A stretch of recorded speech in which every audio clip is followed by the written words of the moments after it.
uputila Ivanu Mužiću, poznatom splitskom autoru i povjesničaru, gdje mu je predbacila otvoreno da zastupa katolički antisemitizam. I ona je to argumentirala. Nije poznato, evo meni, koliko god sam i surađivao s njom godinama, nisam nikad uspio otkriti korijene te tolike ljubavi, ali znanje o hebrejskoj kulturi, o judaizmu, njezino je bilo iznimno. U Hrvatskoj nije postao veći judaist od nje, koji bi bolje to područje poznavao.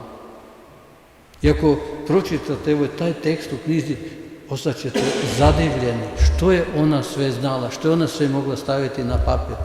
Ali ne samo staviti na papir kao vjerojatno, nego to je apsolutno provjereno, to je apsolutno sigurno, jer se ona držala onog načela da bi nešto rekla, mora znati 1000 drugih stvari.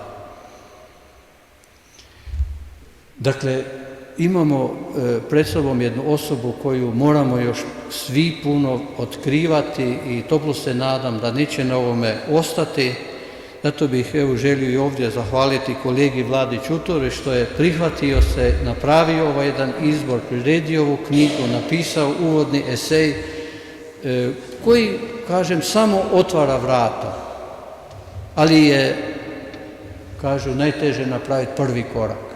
On je, hvala Bogu, napravljen i zato hvala Vladi, a hvala vama svima na pozornosti. Zahvaljujem monsinjoru Mikliniću, stvarno na bogatstvu poznavanja Smiljane Rendić i sada najavljam samo sebe. Ja prekapajući sjećanja, mislim da sam jedanput srela gospođu Rendić ovdje u Rijeci, kao negdje, i to je sve moje iskustvo, osim u pisanoj riječi. Ja sam se odlučila večeras progovoriti o Smiljani Rendić kao promicateljici katoličke socijalne osjetljivosti. Život svakog čovjeka vrijedan je romana, rekao je jedan od vodećih gestalt terapeuta svijeta Zinker. Slažem se s njime, a napose se slažem kada je u pitanje život Smiljane Katice Rendić. Rođena 27. kolovoza 1926. godine u Splitu, od oca Marka Rendića i majke Ivanice Rusinović, djetinjstvo i školske dane provela je u gradu Splitu gdje je pohađala osnovnu i srednju školu. Odrastajući u katoličkoj obitelji gdje se poštivao Boga i bližnjega i sama pristupa, kako već čusmo, katoličkom pokretu Domagoj, koji je inače imao i ženski ogranak Domagojke, pa ona je bila, ne samo što je uz Mariju Jurić Zagorku najveća novinarka 20. stoljeća, imala je udjela i u toj feminističkoj teologiji. Bio je to pokret koji je u svom djelovanju stavljao naglasak na socijalnu osjetljivost i brigu za potrebite u društvu, kao i za promicanje socijalne pravde. Smiljana je, nažalost, već u danima mladenaštva mogla osjetiti socijalnu nepravdu kada su 1948. godine komunističke vlasti obitelj Rendić oduzele imovinu, izbacivši nju i majku na ulicu jer je otac Marko umro dok je Smiljana još bila dijete. Od tada pa do 1950. godine živjela je s majkom u jednoj sobici u sustanarstvu u Splitu. Nakon majčine smrti 1960. Smiljana se preselila u Rijeku. Zaposlila se u listu La Voce del Popolo, no ubrzo je izgubila taj posao jer je bila prepoznata kao klerikalka. 1961. zaposlila se u administraciji časopisa Pomorstvo, gdje je ostala do umirovljenja poslije političkog progona zbog članka Izlazak iz genitiva, objavljenog u časopisu Kritika Matice Hrvatske 1971. godine. U sudskom procesu 1972. godine bila je osuđena na godinu dana strogog zatvora i na godinu dana javnog nedjelovanja. Ali je Vrhovni sud 1973. godine kaznu strogog zatvora promijenio uvjetnu, ali je ostala kazna gubitka radnog mjesta i prijevremena mirovina. Događaji su to koji ponovno stavljaju Smiljanu u vlastito proživljavanje sudbine obespravljenih, osuđenih, progonjenih, sudbine onih kojima su oduzimana osnovna ljudska prava. Pravo na slobodu, pravo na mišljenje, izražavanje i pisanje, pravo na rad. Unatoč tim i takvim iskustvima ona ostaje vjerna svojim načelima, evanđelskim načelima, ljubav prema Bogu i bližnjemu. Samo netko tko istinski vjeruje u pobjedu dobra nad zlom i da ljubav Božja nikada ne ostavlja čovjeka, može ispisati retke poput onih koje nalazimo u njezinom prikazu posjete pape Pavla VI Indiji od 28. studenog do 5. prosinca 1964. U članku koji nosi naslov Papa u Indiji, možda se nikada toliko ljudi nije skupilo oko jednog čovjeka, milijuni siromaha Indije čuli su propovijedati nadu i pravo na nadu, objavljenom u Glasu koncila broj 25 iz 1964. strana 7 do 11. Smiljana donosi ne samo cjeloviti prikaz kronološkog zbivanja tog povijesnog papinog pohoda Indiji, nego na poseban način izdvaja trenutke u kojima papa Pavao VI susreće ljude sa ruba, a često puta ispod ruba društva. Napose je dirljiv opis papina posjeta bolnici za djecu u jednoj siromašnoj indijskoj četvrti. Sveti otac nije izdržao, klekao je i zaplakao. Papa je prolazio kao preplašen tolikim užasom. Pružao je ruke da pomiluje djecu. U jednom času posrnuo je i morali su ga podržati da ne padne. Tako je došao do jednog djeteta koje se činilo kao da sjedi na podu sa podvignutim nogama, ali nije imao noge, stopala su mu izrasla ravno iz trupa. Papa nije izdržao, srušio se na koljena, zagrlio dijete i zaplakao. U recima kratke priče o životu i radu misionara u Africi koji nosi naslov i procvašće, objavljenoj u Glasu koncila broj 2 1974. moguće je otkriti jednu od posebnih Smiljinih vrlina, a to je upornost. Kako smo već čuli, već samo životno načelo kojega se držala treba znati 1000 stvari da bi se jedna mogla javno reći ili napisati, a ja se bojim da danas vrijedi obrnuto, da mnogi intelektualci misle da je dovoljno znati samo jednu stvar, a da onda 1000 napišu i izreknu. Dovoljno ocrtavaju koliko je truda i zalaganja uložila u stjecanje vlastite naobrazbe.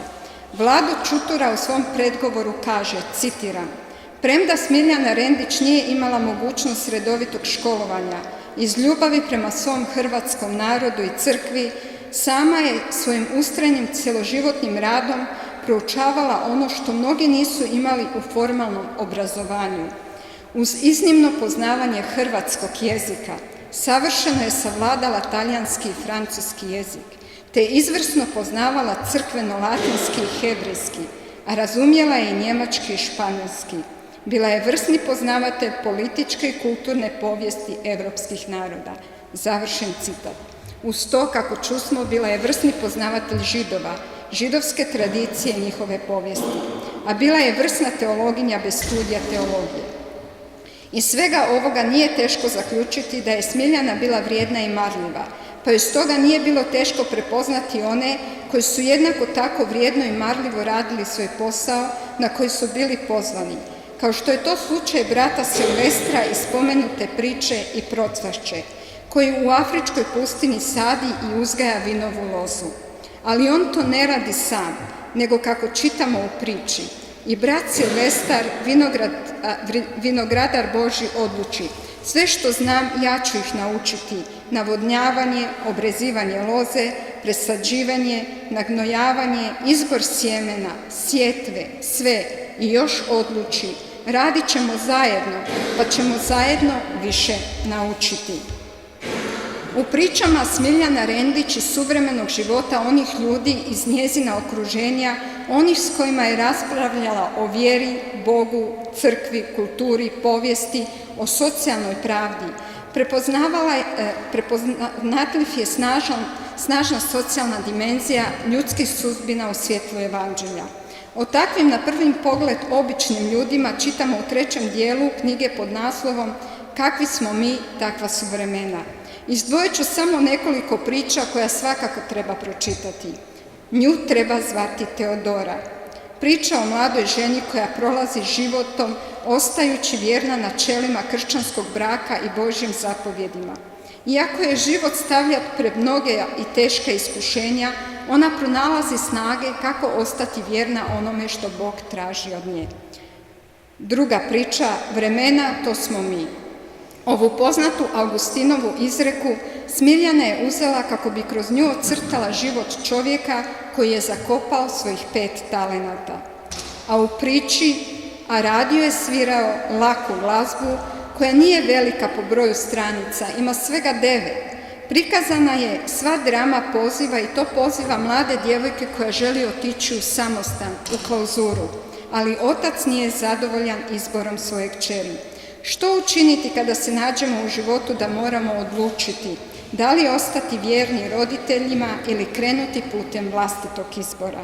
I na kraju ovog dijela napose želim istaknuti priču Bogu se ne vraća ulaznica. Ponovno Smiljana koristi prepoznatljiv tekst iz romana Braće Karamazove, ali nešto izmijenjen.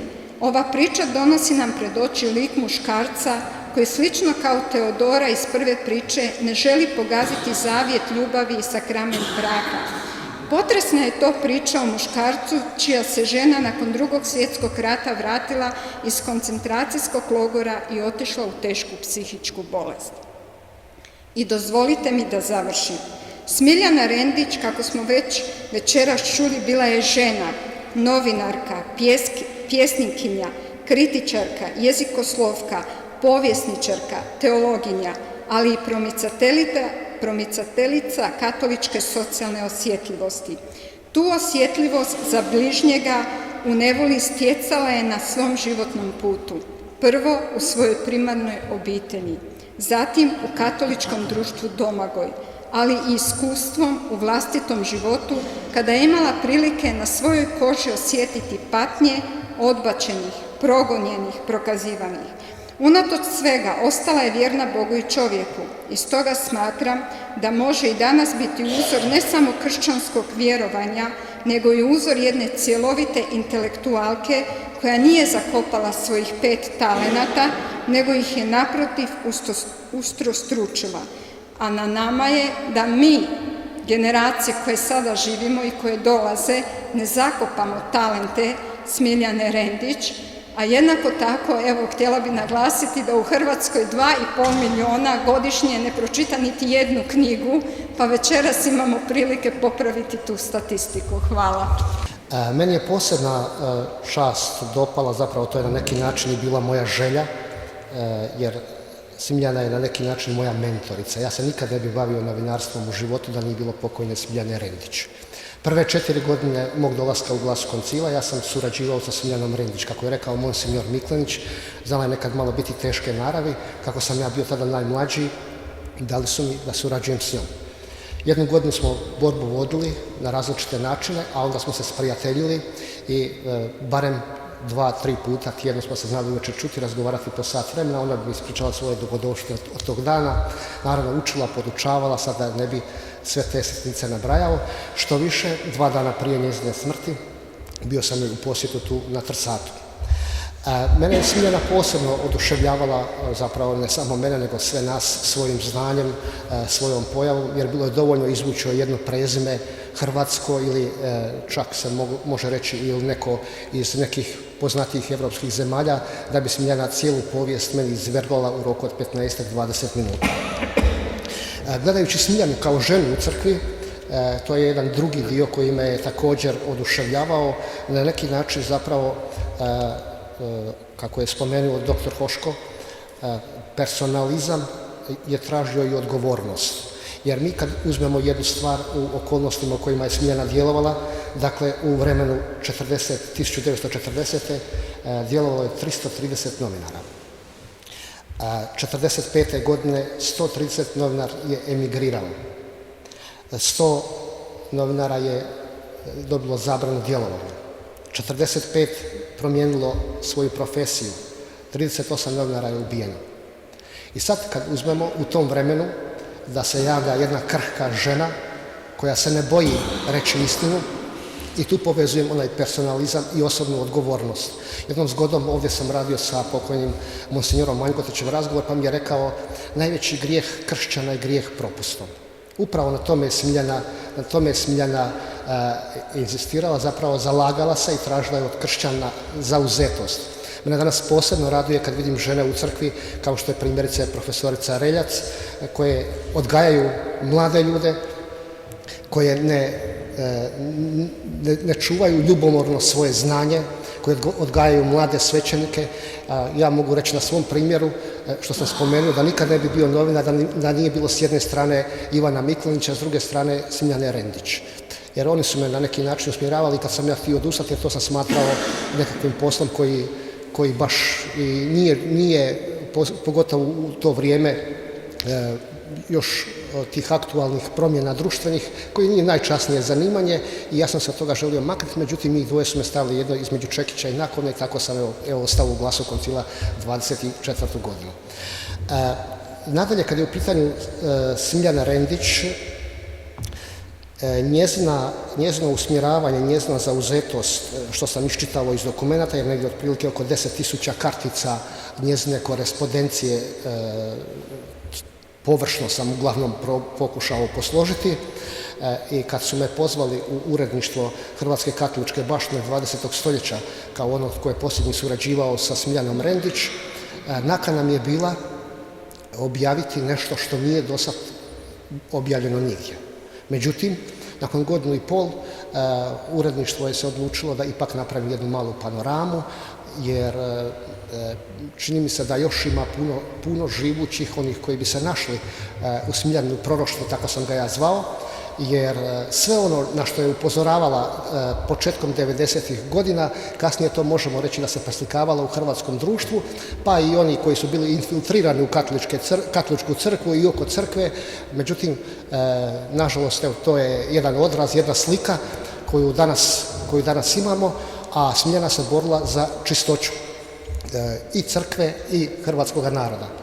Njezina posebna ljubav je bila, time ću i završiti, a to sam ja geslo od nje i preuzeo: prije će mi se ruka osušiti i jezik usahnuti, nego nešto progovorim ili